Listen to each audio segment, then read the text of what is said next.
I know you're a busy man. We'll get into it, but no, I appreciate it, man. You've always been a big supporter of mine, and we were just saying before the podcast and stuff was how long I've known you, and somehow you've played a part, man. Especially in my boxing journey, but in general as well. Just friendship as well. But it's so good to see how well you're doing, man. And I know you're only going to get further, but I just felt like, it was time for a chat. You know what I mean? It was time for a chat, man. How's your business going, bro? How are you going? More than, first of all, I remember at the time when I was training with you, it was like COVID. And I remember I didn't really know at the time during COVID, but you told me your experiences from it and just knowing that you had to bank on yourself. And man, it's been years since, and it's crazy how things have played out, bro. And honestly, I'm happy for you. We'll get into some of it, but how you doing, bro? And how's your business going? Yeah, I'm doing good, and thanks for having me. I do think good friends are hard to come by. Just busy. Business going very good. Especially COVID. I decided to go on my own. I think it was time to leave my old workplace. Had good times, good memories. Just super busy, meeting a lot of new people and, like-minded people. And if anyone doesn't know, I am based in the East now. So big change from the West. Man, for me, it was just working hard and seeing if there was a market for boxing out those areas. And then I didn't realize, how popular boxing was. And I think boxing's only getting popular. So for me, no, it was good. I'm still busy. If anyone knows, I'm still working hard. It's never ever like I'm having this conversation with my wife. Like my head always has to be above water, so I'm always working hard. And I know if I want to do nice things or I want the best experiences, you got to put in the grind. But at the same time, I got a good product. I'm producing a few good fighters. But man, I love what I do, man. Waking up every morning near the sea, stress free. But I'm loving life at the moment, eh? One thing I was telling you that I think it's a great quality of yours is how you manage to use space. And I'll tell you, man, it's a great backdrop to do boxing at. But it is, man, like you found a way to adapt. You found a way to like not stress about things like, I would think a natural way to stress about, I want to start boxing classes, and then all of a sudden you're stressing out about where am I going to do it, etc. But it's almost like it's giving you time to build whatever you want to build in your own way, because you are utilizing space around you and they're still getting effective training, But also like you were touching on, I think what you've done, man, is a bit bigger than even just training fighters. You know what I mean? You've made people fall in love with the art of boxing, man. You get what I mean? Which is, in my eyes, bro, is bigger. Like, cause I'm not fighting for world championships, but when you've trained with me or trained me, and but it's just, you never want to, like, you want to give it your all. It asks a lot of you, and if you give it, then you get a lot back, and I just feel like that's the big thing that you're doing more than anything, man, is you're making people actually interested in the sport and actually enjoy coming and putting in the type of work, you know what I mean? So what's that been like, just being in the East, and then obviously like just all these clients, man, like, fuck, man, we used to roll in parks, used to roll in car parks, and now, like, it's almost like you're taking up blocks, you know what I mean? What's that been like, man, just seeing your clientele grow, but also just that, touching on what I said, which was people, like, actually enjoy doing it, man, like, enjoy boxing and wanting to learn? I think, for me, it's more of, boxing's a way of life, eh? Not everyone's going to be a world champion, but for me, I think the service is like, when people come in, they feel like they can achieve anything. And it's the hard work you put in, the resilience, the perseverance when it does get hard. And then, I think people love the story of, my background, like where I've come from. And, I'm a Pacific Islander, just trying to make it. But using those tools in life to like just work hard, even the days that you feel like you're losing, you're still winning because you're still at training. It's been a big... It's been a big thing in the East because, obviously the area, it's in another demographic, but they still have to learn life skills at the same time. So for me, that's where it is. Because, man, everything if you do follow me on the gram or whatever social media, it's always about putting in the hard work, even if you don't want to do it, and then learning to like win even when you feel like losing. So for me, boxing's more than just, getting in a ring and punching on with someone. It's about life. And you know what? And I say, even though boxing is hard, like life's harder. Like you got to pay bills, you got to pay the electricity, or So I'm all about that grind and like just being the best person that you can be. I could vouch for the fact that you're about motivation, bro, because obviously I've been in your classes when the cameras are not on and there's nothing different. So, you know what I mean? So, it's a whole bunch of people are getting a life lesson for sure. But that's one aspect, that I do like watching, man, is that you're very big on life skills and just you call it motivation if you want. Not to say that that's what you're trying to be, but you're very big on it, and like unapologetic in some ways as well. You know what I mean? Obviously, people's perceptions are different across the board. Some things antic, some things whatever. That's just what it is. But where does that come from, bro? Like, because like. In my eyes, anyway, you got a successful business going on. And you're gonna continue to grow it. You can solely focus on that, but there's a large part of you that's still very big on, regardless of anyone being associated with you or not, just sending out the good, the good love, man. You know what I mean? The good message. Where does that come? Like, where does that come from for you? I feel like I can save the world, but I know I can't. So like. Especially if you are going to be successful, I love giving back, and I want people to know, people that I've trained in the past or people who have left me, like I can only lead them to water. It's up to you if you want to drink the water. And it's hard because everyone has their own mindset and what they want to do. But if I can give them a little glimpse of something, or what I've gone through my life for them to take out of, that's why they'll be champions in whatever they do. So I feel like I've got to give back, but I give back because I genuinely give a shit a bit about people. I want them to do well. Man, if you're winning and like you're doing well, I got mates who got business, man, I clap for them. I'm not the other way around where I see it now, like, but I've war hardened my mindset now, like, you're going to get your haters and, people are going to have their stories about me, rah, rah, rah, but me, I don't give a fuck. At the end of the day, I just focus on me, what I'm good at. If I know I can spread my message to everyone that, what, you can do it. Life's tough, but like you're tougher. You know what I'm saying? So for me, that's why I felt like at the time, I feel like I want to save everyone, but then I realized, all these other, you can't make everyone happy. And then for me, especially my mental health, I felt like, like it was burning me out. My wife could see that, you know what I'm saying? But now I'm like, you know what? You spend your energy on the right people. If people, like I said, you only can take them to water, but the ones who do hang around and they take in the good word from me, especially I'm giving you the shortcut. If I've done that and I'm doing this now, 100%, just fucking listen to me. I'm like, the problem is people want to go out and they get naturally distracted. When you give good advice, it's because you've gone through it, but like they got the advantage of not having to go through the same time in order to make that decision, right?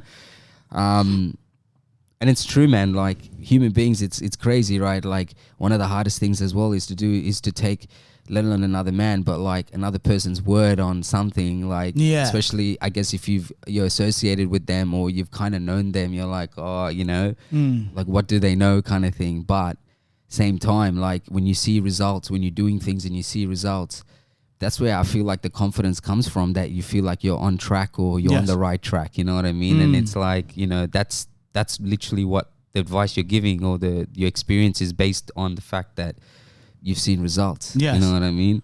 I saw of late you had to go at some of these life coaches, bro. Yeah, I'm known to ruin some of these bullshit con artists. Bro, I'll take a sip. It's funny because I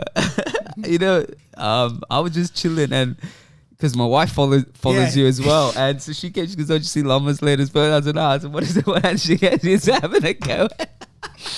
I started laughing, and she's like, "You know what? He's got a point." It's like, fuck, man. If you're like in your early 20s, what the fuck have you done? Yeah. Like, you haven't even lived life. You haven't tasted the rainbow yet. Where did that come from? It's just shit that you've been seeing, or is it someone? You know what it is? It's like people approach you, like they've approached me, obviously, but people, I'm like, I just tell. And not all. Let's just be clear. I'm not trying to have a go at. Yeah, I'm not taking the shit. I'm just speaking fact. I just, especially out in my area, like you get these like, you know what? I'm gonna be the James Smith of the boxing world because I know he's doing very well. Yeah. Now I just seen some.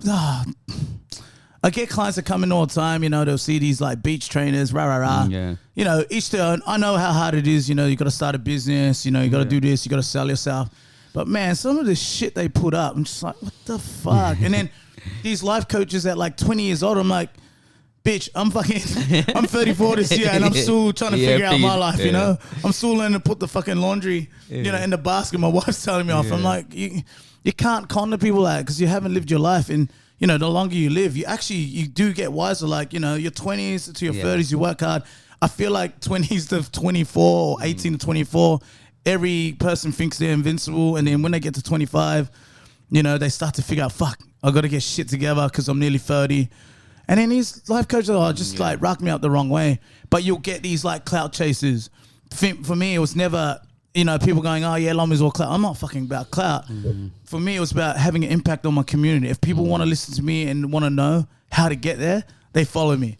But I am straight up. I'm never in between. I've had fighters leave because I was too straight up. It's the confidence, bro. Like people sometimes don't know how to they look at confidence as a bad thing and sometimes. It's too much. But and it's too much, for some. But you gotta have confidence, man. That's the thing. Like you of all people, you've obviously spoken a lot about like how you grew up, and and you've always used as an example, right? But like you need to have confidence, man. Yeah. If you're trying to build something and you're trying to like anything that you really, really want to do and like that you're really passionate about, understand it's going to be hard. It's going to be difficult. Yes. But hard and difficult is not impossible. It's just going to take a lot of work. And I think you have to be confident, man, in what you're doing. Otherwise, it's scary waking up every day and having doubt. And you know what I mean? It doesn't mean that you can't have a bit of humility, but you got to be confident. You know what I mean? How did you...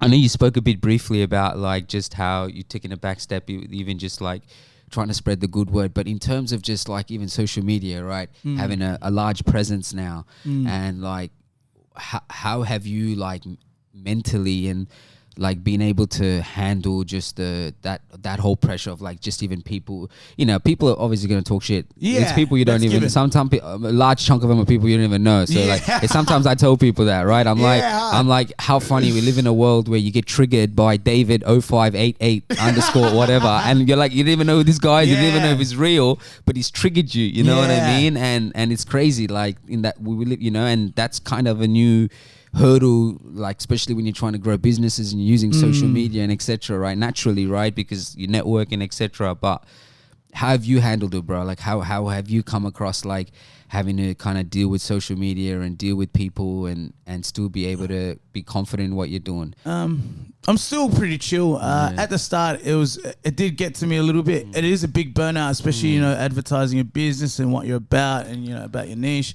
But now I've learned to like clock off. I don't post as much often where I used to at the start when I used to give tips, because I found a couple of drills that probably I'm the only one in the world that does these drills, and then I've seen other coaches take it, never credit, it's like what the fuck. So, and I'm smart in that way because the less that I put up now actually saves me from my mental, like for my mental health. But at the same time I monetize because that's what gains me my customers, and I've got a few fighters that have vindicated me. Like, you don't need to be in a fucking big gym, you can have the big gym, but all the intellectual properties up here with the coach. So for me, I handle social media pretty well. Like you said before, man, I'm hearing stories from people I've never even fucking met, and they're talking crap about me from people that I used to train. But there's always two sides of the story. But for me, I just block it off. But I hear this from like clients, but in my head, I'm like, I'm in my own lane. I'm like, you do what you gotta do, and that's where I get this mental toughness. Because at the end of the day, like I operate a very good business and I'm around the best networks. That's all that matters to me. People who can help me elevate. And then, you'll hear things, but I'm very good at blocking out the noise. Because at the end of the day, they don't know me. I don't know them. You worry about yourself, but they're obviously worrying about me. So, and I kind of like it, actually. It like makes me work harder because, I want to feed them more. So, yeah. Surely you have a laugh bar, man. Because every time I'm like, I could just look at some of these posts and be like, man, it's gonna trigger so many people. But it's Yeah. like, you know what it is, bro. Like to the blind eye, or like, you know, to a person who doesn't know somebody, naturally you're gonna judge, even though you shouldn't. You're gonna judge on face value. Yeah. But when you know someone, like, see, like I personally, you know you to some extent, right? Yes. Like you look at it differently because you're like, you know the person, you know, like, you know. So I just think, yeah, it's all a facade. You just, if you can bypass it, then you can keep flourishing and keep doing what you're doing, which is exactly what you're doing, you know. 100. What are some of the feedback been, man? Like in terms of just, you know, people that have been training with you, like, you know, you know what boxing can do, you know, for a person, right? Like what has some of the, think about, I guess, people that kind of doing it for the first time, haven't been doing it, and kind of, you know, been sticking to it all the way through. Like what is that? What is some of that feedback been? Oh, it's been great. You know, this is why I'm still busy, because I'm getting them the results. And at the same time, it's not, you know, it's not like, oh, you get good at boxing. They're getting the mentorship, you know. And then these people that are coming to me, man, they look for that, and they come to me for refuge. They're like, Loma, like, apart from the boxing, how do I get better at certain things? Or obviously boxing skills, this and that. So over time, when you start to nurture them, they get confident, and then they start to buy into the system, and they believe. And then for me, it's like, I love that, because I'm like, man, I take them in when they're like walking with their head down, you know, their shoulders are drooping. Man, like, see the confidence. Yeah, when they start to see, when they start to get confident, you can see, because the skills get better, their mental game gets better. I've got one girl that comes in, and I remember, you know, now that I know what I'm doing with my coaching, I remember she was just like, she kept like putting down herself all the time. Like every mistake, like, you know, you get those people that like have to correct themselves. Yeah. And I remember I had a go at her. I'm like, oi, I go, if there's anyone that's going to criticize you right now, it's me. That's my fucking job. I go, you don't put yourself down. I go, the only way like to get better is to actually like fail, and like it'll kind of look after itself. Where before I used to kind of, I used to put them in a bubble wrap and be like always having to correct them. Like, no. They'll just keep doing it until they get it right. They sharpen up the sword. And now she's like, man, different mentality. I'm so happy for her. Big mentality. Like, you know, every time she gets a bit upset, she just reinforces herself with positivity. Yeah. Just like, you know what, it's all right. If I don't get it today, I'll get it tomorrow. So for me, that's where the clients come in, because you can see they get better. They get confident. You know what happens? They go tell their friends. Then the whole neighborhood's talking about it. And then even the parents and the wives and the husbands want to come train. Yeah. Like, even if it's not for them to get good at boxing, it's a good source for, you know, outletting their energy in something else. And man, I get the results always. Life and boxing, bro, is parallel, man. Yeah, 100%. It's more and I think that's where a lot of the love for, like, you know, people sticking with it, or even people just competing or whatever it is just because, like, you're right, man. Like, I feel like boxing itself, like, resembles how well you're doing in life sometimes. Like, just mentally anyway, like, you know, with yourself. But that's so true, man. I think life and boxing has always been parallel, just the lessons and then being able to incorporate the lessons, you know, both ways, you know what I mean? Yes. Like everything, like even podcasting, all that, like it's boxing, that the lesson of consistency and seeing how consistency makes you improve. That's kind of the same lesson I use now. It's like, bro, at the beginning, like I wanted to throw the fucking computer out the window, bro. Nothing was working. Like, you know what I mean? Like the voices were out of sync and shit. And I'm thinking, fuck, man, I'm over my head, bro. Like, you know, hard. But, you know, it seems like nothing. But at the time, it's like, it's easy to just say no, you know, it's easy to be like, why am I doing this, you know? But it's like, I always remember, like, that's what boxing taught me, you know, just turn up, man, the good days, the bad days, and before you know it, it does something to you, bro. It changes the chemicals in your body. It just you become different, you know. Let's talk a little bit about boxing, man. I remember last time you came, it was like before, I think a lot of these pay-per-views were about, like, you know, local shows, like way before that. And you know, and like you weren't too, I wouldn't say you weren't optimistic, but you were like, there wasn't really anything in boxing in Australia at the time. Yeah, but so it's a bit boring, since then, man, like what's your thoughts on Aussie boxing?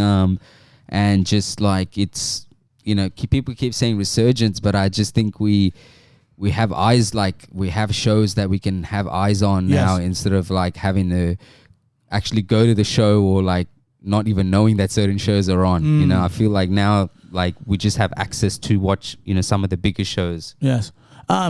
We're going in a very good golden patch right now, and you got your few champions now. You got Ebony, Jaya Pataya, especially Olympics. Harry winning the bronze medal, first in like 20 something years or 30.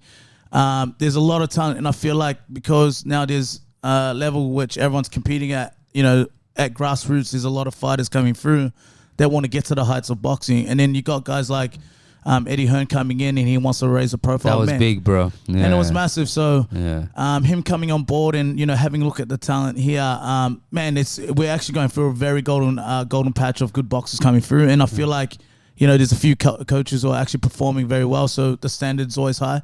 And I like it because when there's competition, everyone has to level up. It's like you look at the English grassroots. There's so many good boxing gyms over there. So what happens is, even if you look at their top 10 and their weight classes in just England alone, any one of them can be number one.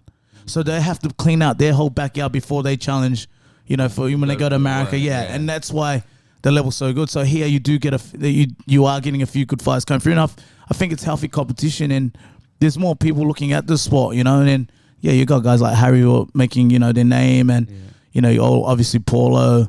And then I think Paul Gallen's been a massive part. He's like, he does get these haters, this and that. Yeah, you've had a bit to do with him as well, right? With, he was good. Paulo's good, But with Paul Gallen, he's done very well. So I feel like people do owe a lot to Paul because generally, if you know him outside, he's got a massive heart, and he just wants the young guys to come through and start to make their coin and make a name and start fighting for these titles. And let's not put aside the fact that he was kind of used as a kind of like a staple to promote boxing, bro. Like he took hard fight, fights, man. You know what I mean? Like people don't realize, like he got in with like trained killers that have been in the game for so long. It doesn't matter how old they were or whatever. It's still a hard thing to do, and that's something my brother and I talk about all the time. It's like, man, you got to give this guy credit. He challenged himself, like even with Huni and stuff, man, a lot of people would have said no. A lot of people wouldn't have even entertained it. So I think he deserves credit in that sense as well, man, is that he tried to always challenge himself for that period of that he was active, and, he was, what do you think, like, in terms of, like, you were mentioning a little bit about grassroots, like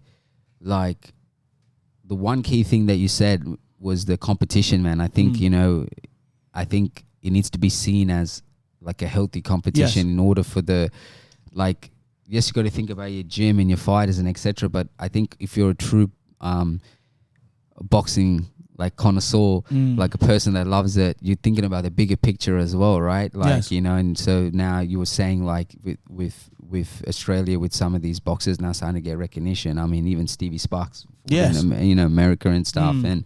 Obviously, Tim's fighting here, but was scheduled to fight there. And do you think that this grassroots and that, like, at that level, do you think that there's more that should be done, or do you see like a door opening? Because I feel like you have to have the support of your backyard in order for the world to see you. Yes. That's the way I look at it sometimes, I just feel like if you got a strong home support, then boom, it just flourishes to the world, you know, like, and I feel like now, even just in other sports in general, but obviously boxing, because, that's kind of what we've been talking about, it seems like there's a strong support because there's more eyes on the sport, but I still think you don't want to be you want to be seeing the most skillful boxers fighting each other as well. You shouldn't have to be depending on people to kind of promote it or whatever, So do you think there's a lot more work to be done in that sense, like to get the recognition?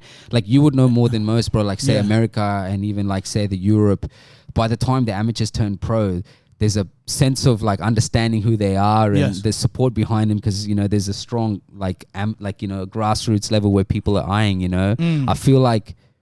I feel like we may need to get to that level somewhat as well. Yeah, it does. For me, there's many factors, especially for the fighters here that do want to make it to the level. You know, obviously first clean up your backyard, but what they got to understand is if you want to be the name that you want and you want to make the money earn, you have to fucking create your own brand. Who the fuck are you? You here to knock people out? Or you here just to tiddlywinks like the amateurs? So I feel like if you've got a good management behind you, you're cleaning up your backyard. The levels here is very good. I think it's very underrated in the world right now. And like you say, you got Justice, all these fighters going overseas. It's gonna lift the level. So we call it like a hotbed, yeah. When there's a hotbed, it means there's a breeding ground, right? So when there's breeding ground, there's so many good fighters. That's what's going to lift the level. If there's no competition, then, you know, we're only as good as a pub level fighter. I don't know. But for me, so you got that. And then you have to build like who you are. You want to get to that level, you got to, that's why these Americans, these English guys, they're like, oh, who are you? You're a nobody. You haven't done anything. So I feel like if we got enough fighters doing well here, especially in the Asia Pacific, Oceania, whatever, build your fucking brand. You know, make sure you're entertaining. Make sure you got a bit of charisma. You know, build a bit of coin. People come. That's why do you think fucking Ebony Bridges is doing so fucking well? She's people underestimate her, right? But she's create this fucking brand, and she's got a lot. She's apart from Katie Taylor, you know, I believe Ebony's bringing more eyes to the sport, especially with female boxing. So you need to create that brand. Next minute you go overseas and you challenge the best. But I feel like if the competition here is very strong enough for you to compete, and you know, it's hard to get out of the country. It's better for you anyway. But the problem is, you know, some of these amateur fighters and they go pro, they've already fought each other in the amateur, so they don't want to risk their records. So that can be a stalemate right there. So it's like, you know, we fought you in the amateurs, was even, but it's pros, because at the end of the day, they have to protect their careers. That's their livelihood, and I understand that. But right now, I think Australia boxing, like especially like, I'm not getting a fucking plug-in for this, but No Limit, you know, they're doing well. They're leading away. And then obviously you got Sonny Bill and Danny Green at Stan Sports. But it's good. I like it, you know. But these are the little things that the fighters have to get through their heads. And you should take a leaf out of Ebony Bridges. Yeah, it's funny, yeah, because obviously she's controversial well, it's not even really controversial. They just make it controversial, to be honest. But you're right, man. Like the understanding of like brand and building your brand, like you can sit there and complain all you want, but man, like the playbook's right there. You know what I mean? Like it's not like it's rocket science. You know, you know, it's, you know, and it plays. You're right. It plays such a big part, man. Like. That's why I'm like, you know, to some extent, like, I know there was a big conversation about, like, Jake Paul and everything he's doing. But, bro, like, the guy... Bro, he's killing the game. That's what I'm saying, bro. Me and my brother and I, my brother's a massive boxer. We were talking about it. And we were saying, like, man, like he's having a go. But look at, like, yes, you know, you can sit there and argue, yeah, he hasn't fought this guy. But for him to even just build his brand to what he has and, like, getting eyes on the sport and just like being able to get some, you know, whoever he fought, like you know, like the, you know, the Anderson Silvers, whoever it is, like just being able to make all those things happen, and you can't take that away from him, bro. No. Like, you know what I mean? And both the brothers are pretty athletic. The other brothers in wrestling, bro, he's fucking pretty athletic too, man. Like they're pretty, you know. But yeah, like it just shows you, bro, if you know how to build a brand. Even like what's his name, KSI in England, like, you know what I mean? Like had people, like they had a crowd, bro. He had a crowd, and everything. You know what I mean? So I completely agree with you when you talk about brand and you're talking about like having to build that, you know, in conjunction with, you know, doing really well in your career as well. Yes. What's when you talk about motivation, when you talk about like what drives you, man, like talk about some of the things that really drive you, you know, like especially those days where things aren't, you know, probably going to plan. You know, it's funny, bro, like seeing your video, I think it was Mark Boris delivering the beers. That was hilarious. MB? Yeah, you know, but it's crazy, like, you know, just being able to network and have relationships with, you know, like it's funny because like I read his book. Like I have his book. I read it and actually reached out to him, and you know, just a short message saying, man, like one day I'm gonna have you on, and like I showed him the book and I said I read this book, his book, but it's crazy, man, for someone like you. Just I know you know, you've always told me about your journey, bro, and it's just crazy, and I just trip out because if I'm being honest, man, like I'm doing things that 2 years ago that I started, and yes, it's not to where it is, but it's way further than I ever imagined it would. Like, you walked in and said, bro, you upgraded. Yeah, you know what I mean? Like, you know, but it's big for me. You know what I mean? It's big for me. So even just that alone, I can understand what that means to me. But, you know, seeing your journey from the early days, you know, like, you know, almost more than 10 years ago, bro, I first met you, you know, and it's crazy to see you, you know, eventually back yourself, obviously with the support of your beautiful partner as well, you know. What's that been like, man? Like, you know, what's driving you? I think for me, it's just, I look back, I reckon it's trauma. I think the way, you know, I was a gifted, talented athlete, but I think it's more trauma. So for me, you know, seeing my mom work, you know, countless jobs, and then I remember every morning before primary. So in New Zealand, there's a supermarket called New World, and she'd always buy like shapes. She always made sure we were like fed, and then just like and then, you know, my parents working paycheck to paycheck. I think that's the trauma. So then I was already selling like Pokemon cards at 7 years old. You know, the first, like, you know, you used to get the big decks with 60 cards. I used to have a file, and I used to have like a 5-cent page, a 10-cent page, a 20, 50, $1, and then the holograms would be at like $5. And I think I just like that feeling of making money. Be like, oh fuck, I got like money in my pocket. But I think it was from trauma. And then, like, I remember we used to train, and when it did get tough, and I know every fighter hates running. I fucking hate running, but you'll never meet a boxer that's a bad runner. I remember just doing sprints and, like, you know, learning to control my mindset. Like, if it came to the last stretch, I'd literally close my eyes and just, I'd be at this like inner peace, and like the glitter that's in the water that's at the bottom of the floor, that's where my state of mind has to be at to be able to push a bit more. And just thinking myself, you know, with gold medals, this and that. And then, you know, I always have a good vision for what I want to do in the future. I think that's where everyone thinks when they're training or they're doing something in business or whatever, it's a short term. It's not. No. You have to picture for the next 5 to 10 years. And even I was having dinner with my mother-in-law yesterday, and we're just eating, and she looks at me, and like, I love my father and mother-in-law, because they look at me and they're like, fuck, man, you're actually doing it. And my mother-in-law said, I remember, you know, 10 whatever years ago on the chalkboard in my kitchen, it said, I want to be a multimillionaire. And then I knew my father-in-law was like, oh, where my mother-in-law was like, I know you're going to do something. My wife was like, I know you're going to do something. And like, I'm at that point, I'm knocking on the door. But that all stemmed from back then. But the problem is, people don't want to work that hard. They're just like, oh, but I want it now. I want it. It doesn't. Good shit takes time, right? And I think that's my motivation. And there's 2 points in my life I felt like I hit rock bottom. It was the one night on a New Year's Eve. Usually we always do nice like bougie shit. But this one, you bougie get. Bro, I was about to wear another t-shirt today. My wife comes up to me, gives me this swatch. She goes, "Loma's coming. You know, Loma's stylish, right?" Then, I'm not even lying to you, bro. She goes, "You know, Loma's stylish, right?" And then it gives me this t-shirt, bro. So I was laughing when you said that. So there was 2 points. I remember sitting at the Gap, and I felt like the fucking biggest bum, I never felt so inadequate at that time in my life. And we sat there, and she was like, my wife's supportive. She's like, it's all right. This is what got you to, like, what put you in that moment, you felt? I just felt like my life was in a spiral because, you know, from 2012 to like 2016, I was just like, fuck, what the fuck am I doing? And I didn't realize then my wife had an ultimatum for me. It's like, if you don't get your fucking shit together, I'm going to fucking leave. Like, I can't see you killing yourself. So that was my point. And then another point when I was in London. But that's another story, because I actually carry $100 million check in my wallet since 2017. I still got it too. I remember. I still got it. You still got it? I'm knocking on the fringes.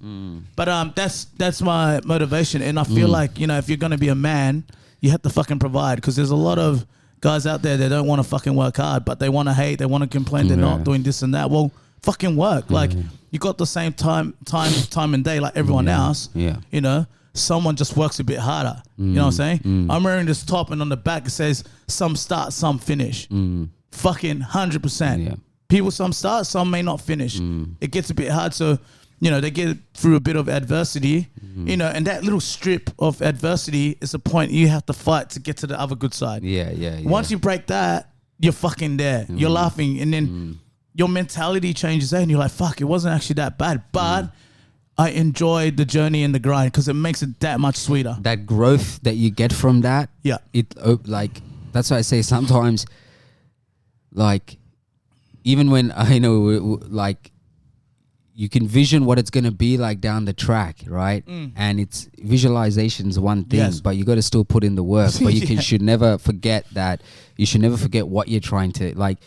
You know, we were chatting even just about, you know, shout out to, you know, the beautiful Bella Vista Hotel, right? Yes. Just being in the in the Hills podcast studio as well. Like, these are things I thought about when I had the black and white video in my living room when I first started my first ever podcast. You know? And I remember people were like, you know, even just talking about like, you know, comparing it to what was already established, like the Joe Rogans and stuff. I'm like, well, when did you ever watch Joe Rogan's first podcast? And he's like, nah. I said, well, you would have seen it was dog shit. You know what I mean? 100%. But what the point I was trying to make was, man, like you don't know, like you can visualize the ending and what you want, the end goal, but you got to understand there's going to be a lot of unknowns. You just got to go through it. You know what I mean? Yeah. And like, it's not to say I am where I want to be. I want to keep pushing, but I always say like things aren't just, it's not going to just happen overnight, man, but you got to be courageous enough to back yourself and start somewhere, and then just keep, you know, and then you're going to get tested. You know what I mean? You are going to get tested. I've married to the idea that whatever I really want in this world, it's going to test me. It's going to test me. You know what I mean? And so be it. You know what I mean? And like you said, when you come out on the other side, especially that, you were saying that point of adversity and then a little bit further, that's that growth. You know what I mean? And then all of a sudden you start to see, oh, I can go where I'm trying to go. This is the way to go. But then when you're stuck, it's like looking from doors 1 to 10. If you're looking at door number 10 from number 1, you're going to psych yourself out. But if you look at how to get to door number 2, then you find a way to get to door number 3. And before you know it, you'll be at door number 10. 100. You know, but it's that baby steps, the little things, you know, and just trusting that it's going to take time, you know. You know, that's the biggest challenge. But man, you've definitely, you know, continuing to show it as well, man. Like, you know, and I think that's important, you know, because it just shows you, bro, like it's hard work, man. It's hard work, and it's also having the right people around you. Like, I think I always say it's not till you start to do what you want to do, you start to see who really gives a fuck about you. Yeah, you know what I mean? Yeah. Until then, bro, sometimes everything's just a facade. Yes. You know, it's for play, it's for show. Yeah. You know what I mean? And it's not a bad thing. It's just certain people are just that relationship. You know what I mean? Whereas I feel like when you got to do what you got to do, it takes others to be there for you too, bro. You know what I mean? Because you're busy and you know, which is why, you know, obviously I appreciate you made time for us and stuff. But what I guess to kind of the segue to the end, talk, you know, for people that are going to listen, and there will be people that are going to listen because you're a big man these days, bro. I'm not that big. I just keep it modest. My wife gets annoyed. Like if someone knows me, I always say, "No, it's not me." They're like, "Yeah, I'll follow you on the gram." Yeah, all right. Nah, man. But first of all, man, like I really do appreciate you giving time, and you know, like I said, bro, I just wanted to have a chat. You know what I mean? Like, you know, like I remember my day ones, brother. Yeah. I remember. You know, I know you get, you know, hounded with so many things to do with boxing and everything, but for me, my platform, my podcast is about the person. You know what I mean? And that's, I think, in all of this, that's what people got to realize is don't let the perspective from your distance, watching from a distance, fool you for not knowing the actual person. You know what I mean? And that's, for me, that's important, you know, like that people know who the person is, because when they understand who the person is, everything else is everything else. You know what I mean? Keep doing your thing, man. Like, honestly, it's not even just motivating, it's good energy, bro. You know what I mean? It may not be the same thing that I'm doing or someone else is doing, but that energy is what we need to do what we're doing. You know what I mean? And using that energy, you know, and I think it's important, man, you know, that it's not even just to do with boxing. It's not even just to do with fitness or motivation or, you know, none of that stuff. It's that good energy showing. And when I feel like it's an advantage when you know someone for a long period of time and watching their growth, because instead of hating on him, instead of being envious, you're like, yo, like if he can do it, then he's kind of showing me that I can stick to what I'm doing, you know. And it's an ego thing, man. It's like once you eliminate it, it's like the best thing. You know what I mean? Yes. I'm not saying eliminate ego, but it's just if we can just feed off each other's energy, like people don't realize how quickly you can progress in life and just have so much growth by just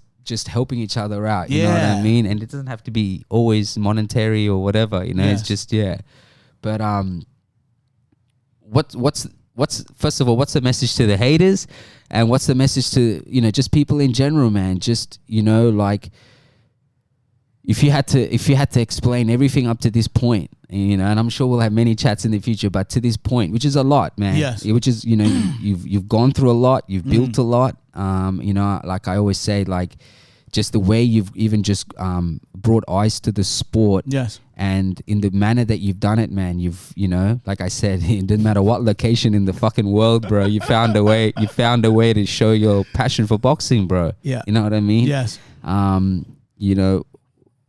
What's kind of your message, and what is something that you can pass on to others, bro, that have been in your position, right?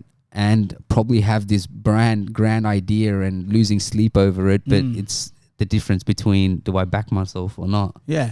No, just keep working hard and keep going, because, the bit where you feel like you're losing is actually the bit where there's another bigger thing that's waiting on the other side. But, for the ones who hate me, it's all right. I love you. It's all good. At the end of the day, until they can't meet me and they see what I'm like, but I am pretty straightforward. I don't cookie cut stuff. I'd rather be straight on, and, I know some people want cheerleaders. I'd rather have someone that's going to mentor me and correct me every step along the way. But you just keep working hard, have a vision. The ones who last the longest wins pretty much. And, not everyone has the same mentality. And evolve as a person, I've had to go through so much evolving over the last 2.5 years, and I feel like, and especially the older I get, I'm starting to mature a lot better. My emotional intelligence a lot better, because I used to be, I used to be the one that used to be at your fucking throat the whole time. Now I'm like, you know what, it's okay. I'm like, if you don't get it today, we come back Monday, we get better. And I felt like, I'm plugging him in now, Harris. He's got to be one of the best 71 kilo fighters in the country right now. We took some very hard fights, and what I learned from Harris last year was, I could push him, but he taught me one thing was, when he did have a tough loss, when it come to Monday, we just cut it off. We just got better. So now we have a saying this year. It's called, and you'll see I always quote it on the gram. I say, we live in the fire. The reason why we live in the fire is because no one wants to fucking live in the fire. If we live in the fire, it means we can go through all the adversity, but by the time we get out of the fire, we're a fucking brand new person. And that's our quote for this year. So, we got goals this year that we want to smash. It is obviously hard to get them a fight at 71s, but we're going to live in the fire this year. And I go, as long as we live in the fire, we give ourselves every chance of trying to qualify for Paris Olympics next year.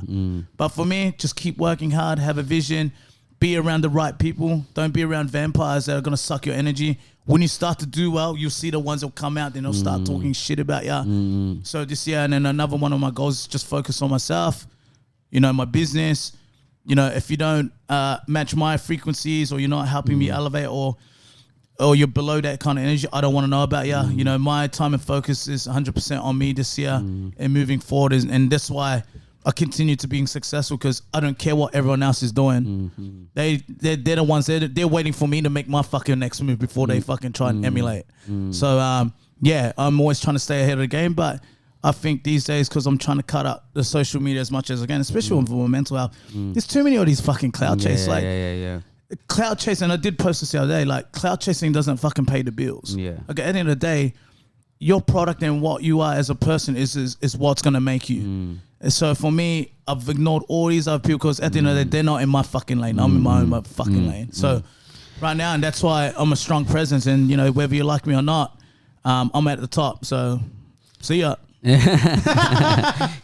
you're right, bro. It's a sense of you realize like it's actually it's irrelevant, or these people are irrelevant. It's more irrelevant than you think it is, right? And it's funny you're talking about social media and the mental health. Like I've been very big on that. I've been very big at, like, especially nighttime, not glaring at it and things like that, just to make sure that I sleep well and things like that. But even just like, I feel like we're smart human beings, right? We can consume information, but there's just a lot to consume in a matter of minutes, bro. When you go, you know what I mean? Yeah. And you got to be, you know, and now it's like, you think about it, people actually go to post or go to people's posts to talk shit. Like, they're not even looking for things they like, bro. You know what I mean? Like, when I'm on, bro, I'm looking for shit I like. You know what I mean? Like, you know, but there's actual people that doing the complete opposite, man. And, you know, that's when you know, bro, we're fucking doomed, right? We're doomed. When you're going and looking for shit to talk shit on, like, that's fucking like, come on, man. You know, calm down. But, nah, man, like, nothing but respect, bro. Nothing but respect for what you're doing. And I know, and I know your mentality, bro. I know your heart, and I know deep inside you're actually a very emotional guy, bro. Yeah, you know what I mean? I remember the videos from back in the day, rocking up to the missus' office with flowers and stuff, seeing your eyes, you know, when you propose to her and stuff. I know you got a big heart, bro. You know, and that's what I love about you, bro. I really do. I know deep, like I said, man, I'm lucky enough that.